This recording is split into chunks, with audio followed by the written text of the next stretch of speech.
mga balita naman sa labas ng bansa, hindi bababa sa 100 security forces patay sa suicide bombing ng Taliban sa Afghanistan.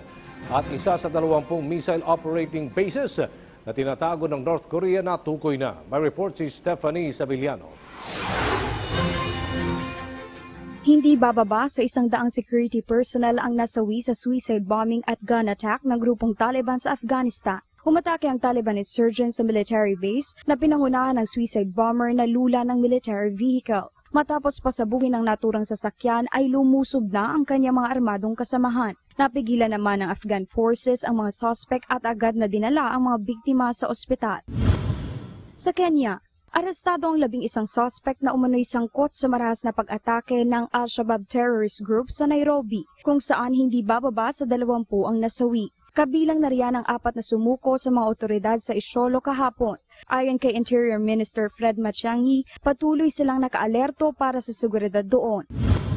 Natukoy na umano ang Sinori Missile Base na isa sa 20 lihim na ballistic missile operating bases ng North Korea. Batay sa ulat ng Center for Strategic and International Studies, hindi dineklara ng North Korea ang operasyon ng Sinori. Nangangahulugan ito na hindi maisasama ang naturang missile base sa negosasyon ukol sa denuclearization, bagay na magpapanatili ng kanilang katatagan sa nuclear operations. Natuklasan ang umano'y missile base ilang araw matapos na ihayag ni US President Donald Trump ang kanilang ikalawang summit ni North Korean leader Kim Jong-un sa susunod na buwan.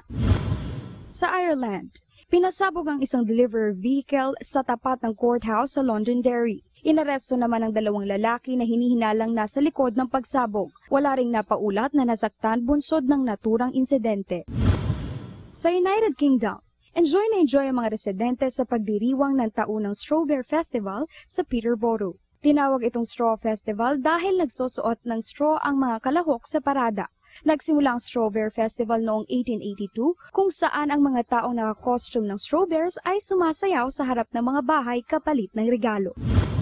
Sa Los Angeles, kitang-kita ang kamanghamanghang paglinya ng mundo sa buwan at araw sa isang total lunar eclipse at supermoon. Sa kuha ng Griffith Observatory, tumagal ang lunar eclipse ng 1 oras na nagbigay ng mas malaki at mas maliwanag na imahe ng buwan. At dahil kasabay ito ng supermoon event, mas nakita pa ang ganda nito dahil sa malapit itong distansya sa Earth. Stephanie Savillano, para sa Bayan.